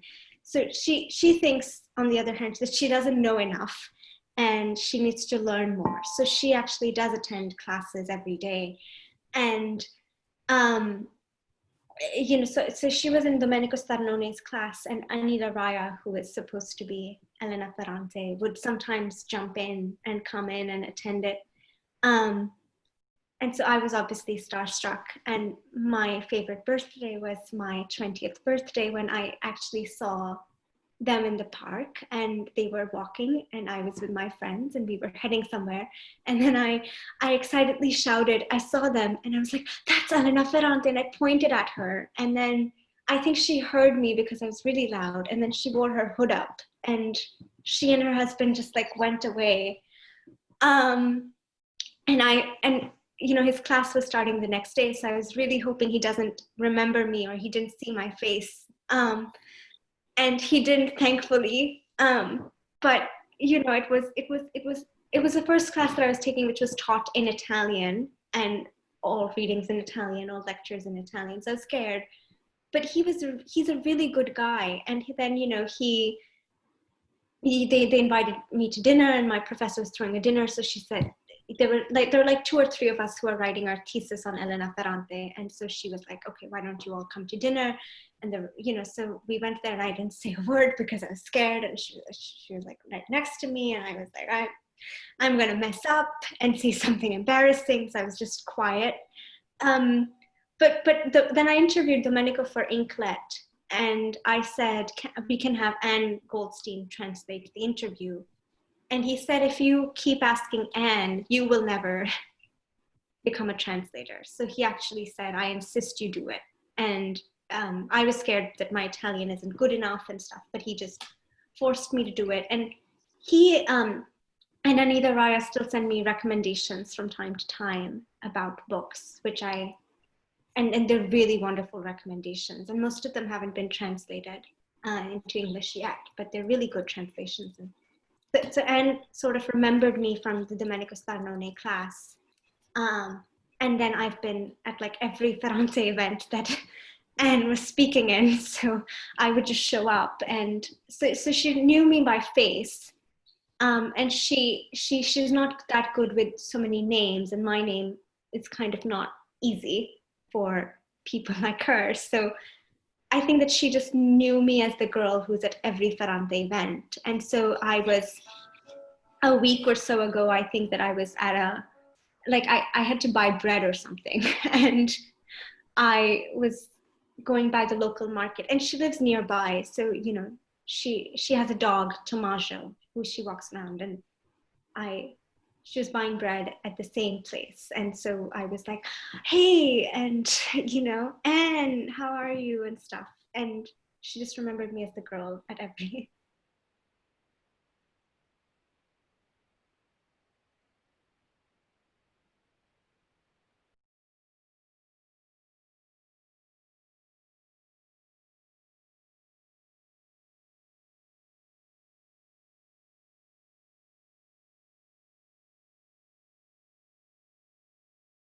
600 copies that they had within like the first 2 hours or something, and people just bought it. And then I was like asking Anne that, how is it going and stuff. And so she said, let's go to some other zip code because if I take off my mask and get a coffee, people will recognize me, because she was on the cover of New York Times or something that day. So she's like, people recognize me now, and I don't like that. So we actually walked over to a cafe a little far off and then got coffee and sandwiches and stuff. And she was talking about translating the book. And I thought that Elena Ferrante hadn't written the book at first because it was so different from her rest of her books. But then I asked Anne about it, and then I was like, the second time I read it, I was like, oh yeah, Elena Ferrante has written it. So my first presumption has been ruled out. But yeah, she lives nearby, so I'm hoping that I get to see more of her. I would see her in the Italian department every now and then, but that's not open as of now. So I'm just buying more bread compulsively, more than I need now. So yeah.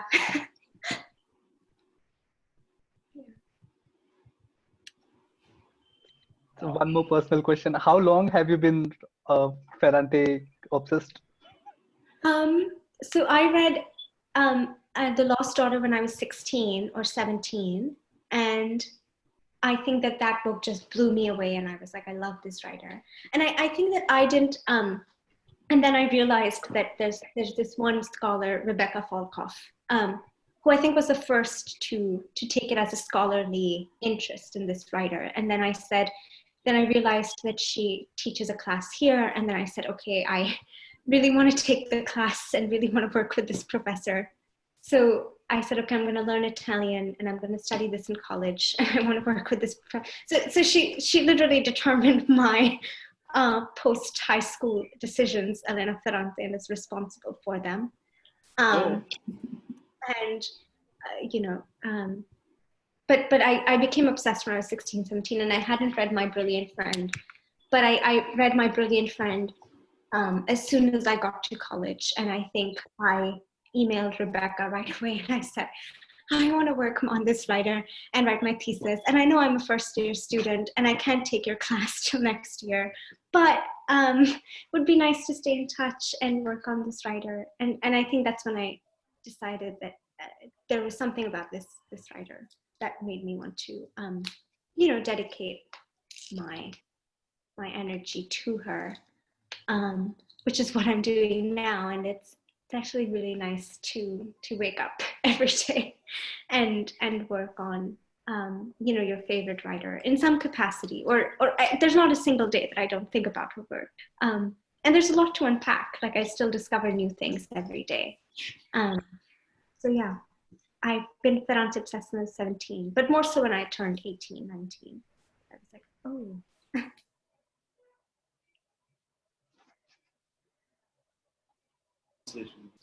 Because they are slightly older than Ferrante.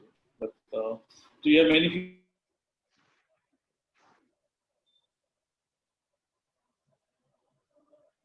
From Troubling Love appeared in an anthology of women's post-war writing in Italy, and that wasn't done by Anne Goldstein. That is before. So Anne Goldstein actually won a competition to translate Ferrante. So what she had done is that they the publishers had a mini competition where they gave, I think, a selection of her book. I'm not sure it was Days of Abandonment or Troubling Love, but she won that contest, and that's how they took her on as the translator for her books. And then there was one other translation of it which appeared in an anthology of post-war women's writing, but that was done by someone else, and it wasn't half as good. So I think, yeah, and Goldstein was actually a really interesting choice because she's almost the same age as Ferrante, the same generation.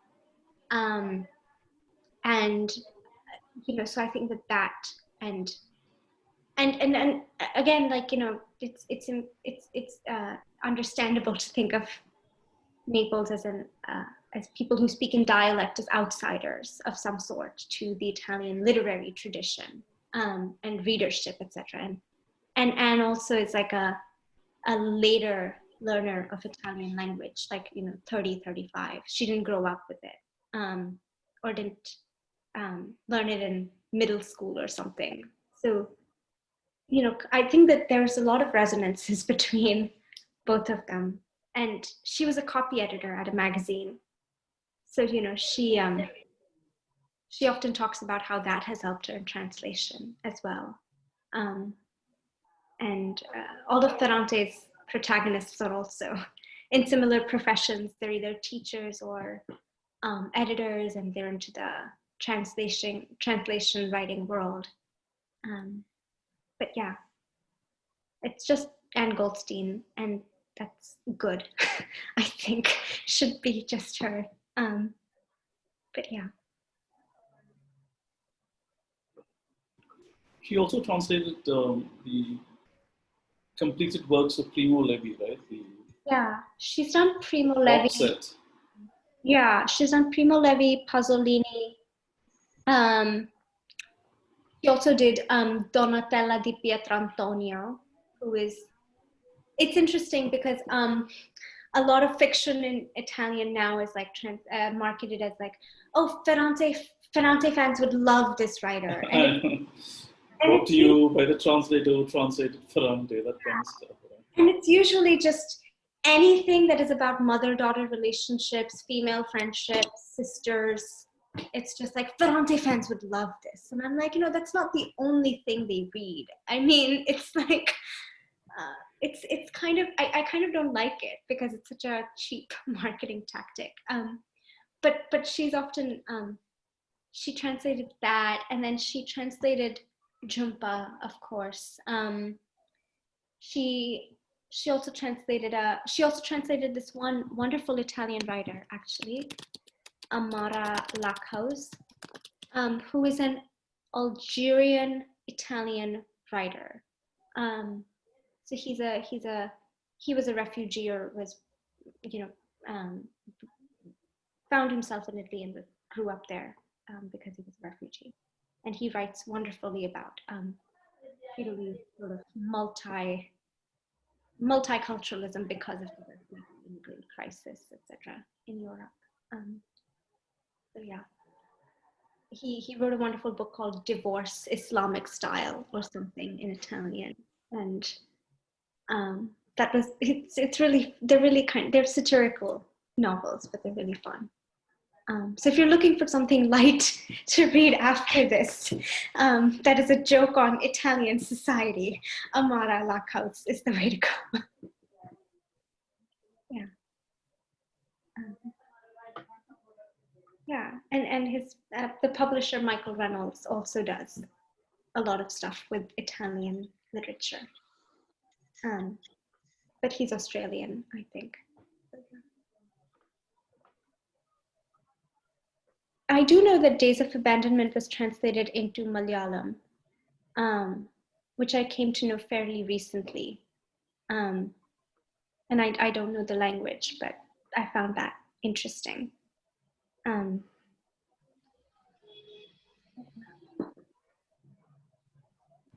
I think it's safe to say she's become a global phenomenon.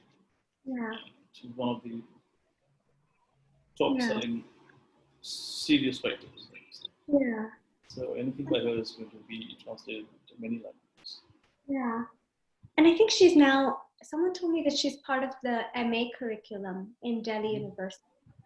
So, you know, I mean, I think that I feel concerned that she's, I mean, there are very few Ferrante scholars right now who are as a academic interest. And I think there's a lot of theory, because Ferrante is very well read. If you read Frantumaglia, she talks about, you know, I've read Freud, I've read like this, I've read, you know, Marx, and very deeply and very fully, and she's trained in the classics.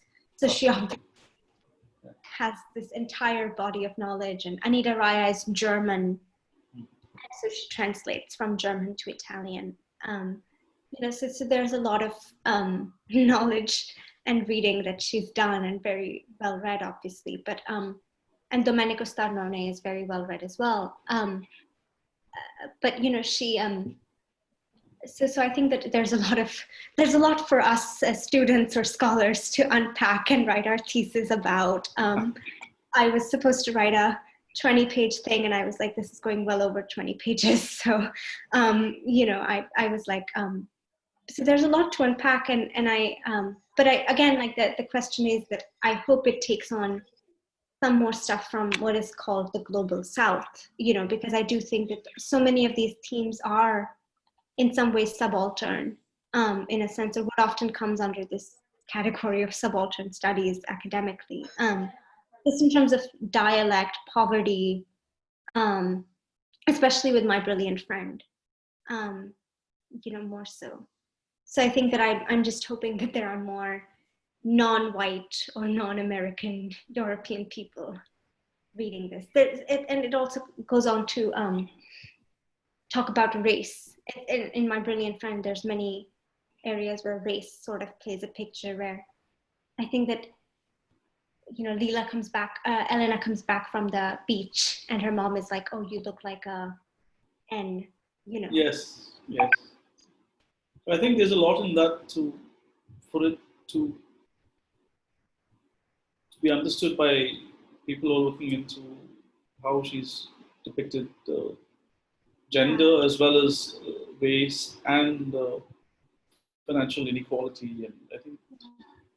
And the TV series, they actually had Elena play a blonde white girl with blue eyes, and Leela was played by a darker complexioned, black-haired, brown eyes. It should be the other way around, isn't it? Sorry? Shouldn't it be the other way around? No, she did it this. Yeah. So Lenu was played by a blonde white girl, and then the Leela was played by a darker complexioned girl, which was interesting because Leela stays in Naples and Lenu faces upward mobility. Sicilians. Yeah. So are they going to make all 4 books into movies? TV series, whatever? We made the first 2 books into TV series, season 1 and season 2, and 3 and 4. Those who leave and those who stay. Yeah. The titles are fantastic, aren't they? Yeah. But I don't know when the 3rd and 4th season is coming, because the C word is here. Yeah. So we work that way. Yeah. I think we're at the next. Yeah. Go ahead, Devanshi. No, just highly recommend The Lying Life of Adults. I actually think that that's also a good starting point. And it's about ugliness. So. Devanshi, would you consider, apart from Ferrante, would you consider also bring other literary writers, Italian origin or? Yeah, absolutely. I mean, I've worked mostly on Pasolini, besides Ferrante, but I can definitely share stuff about Amara Lackhaus or Pasolini, or even Primo Levi and Elsa Morante and stuff. Elsa Morante is the writer who inspired the pseudonym Elena Ferrante. So, you know, yeah, anytime. I work in contemporary Italian literature, so yeah. I mean, even probably Primo Levi is gone. So Yeah. will you consider him contemporary? No, right? No, not really. But I think that we do consider him as like a post-war kind of Italian writer. So he still is taught in like, I mean, I guess contemporary for academic purposes is like anyone after World War II is just contemporary. But yeah, even yeah. I mean, there's very interesting work now being done on Dante and medicine, actually, and Dante and medical sciences. So I'm reading an entire book on Dante's view of medicine, and it's really interesting. But yeah. So maybe this way we would be knowing more about Italian literature, culture, and maybe a little bit of classics too. It will come anyway, right? Yeah. One session starts. Yeah. Yeah, because it's such an undiscovered world, right? Yeah. The only inkling I had of Italian culture was through Syria, because the football league. Other than that, I'm very illiterate. Yeah, Maradona was in Napoli, right? Yeah, Napoli, yeah. And it's interesting because, you know, I feel like people just think of Italy as this romantic capitalist, from this capitalist touristic vision of this, you know, thing, but Italian literature is just so interesting and so. Oh, come on! It's Yeah. from the time of Rome, right? I mean, so old, so old. So this is the Primo Levi I have. Yes, Right. maybe we should have a session on Primo Levi. I'm very much wow. The whole wow. Yes. This is Anne Goldstein. Yeah. Excellent. Edited by, it's gorgeous. I mean, he's always been one of my favorite writers. So Yes, yeah. everyone should listen. A friend of mine sent this to me, so you know what I expect from my friends, okay? Why don't you be a friend sometime? Why don't you be a friend sometime? I give them the gift of my readings. Shankar Kinjal's birthday is coming up, so Something's wrong with my headphones. I can't do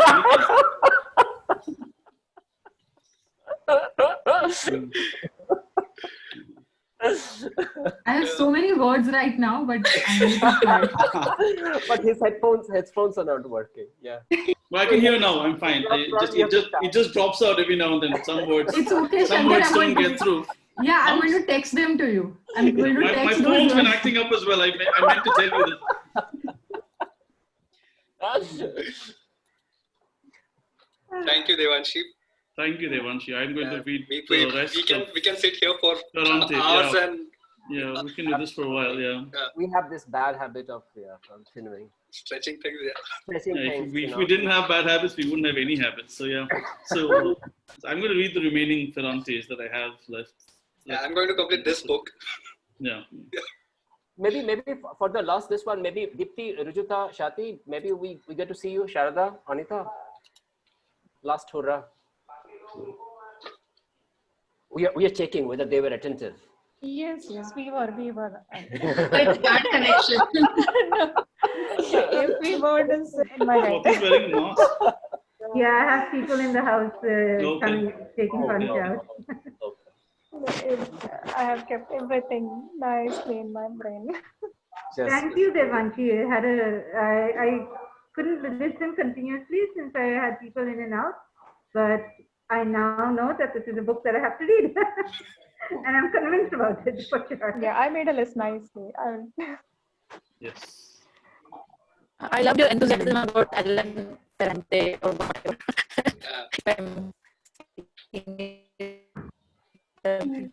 I really admire your book.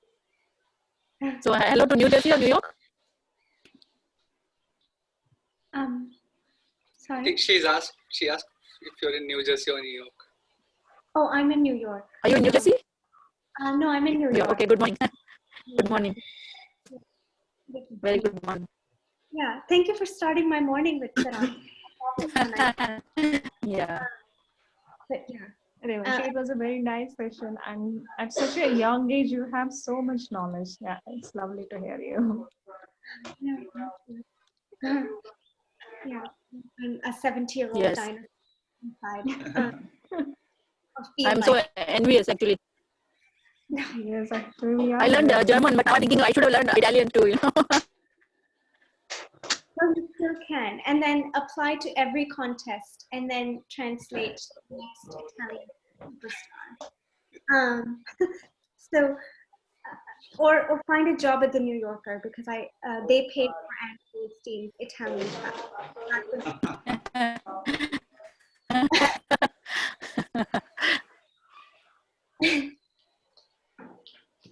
Good plan. A good plan. Yeah. Thank you. Tomorrow Thanks we a have lot, a. Devanshi. Devanshi, it was wonderful listening to your wonderful insights. And it's motivated me to complete the book as well. Thank you so much. Thank you. Yeah, hope you like it.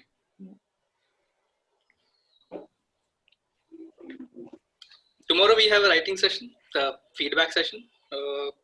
On Monday we are continuing the Don Quixote reading, and the regular schedule after that, Thursday, Saturday, Sunday. Yeah. And this Saturday, the next Saturday, we are reading Tagore or Shankar? Yeah. Are We we? have not decided, but my short story session is next Saturday. So I have a conflict on the 25th or whatever the last Saturday is.